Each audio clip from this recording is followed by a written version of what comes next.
আমরা প্রতিদিন YouTube, Facebook বা গুগল ব্যবহার করি, কিন্তু আপনি কি জানেন এগুলো পুরো ইন্টারনেটের মাত্র 5%।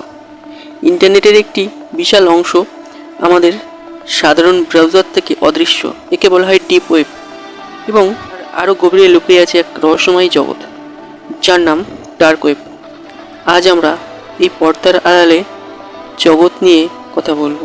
ডার্ক ওয়েব মূলত টর নামক প্রযুক্তির ভিত্তিতে চলে। ডার্ক ওয়েব মূলত তৈরি করা হয়েছিল গোপনীয়তা রক্ষার জন্য, যেমন সাংবাদিকতা। যেসব দেশে বাক স্বাধীনতা নেই, সেখানকার সাংবাদিকরা তথ্য আদান প্রদানের জন্য এটি ব্যবহার করেন। খারাপ কাজের জন্য এটি বেশি পরিচিত। এখানে ড্রাগস, জাল পাসপোর্ট, এমনকি চোরাই ক্রেডিট কার্ডের মতো কেনাবেচা হয়।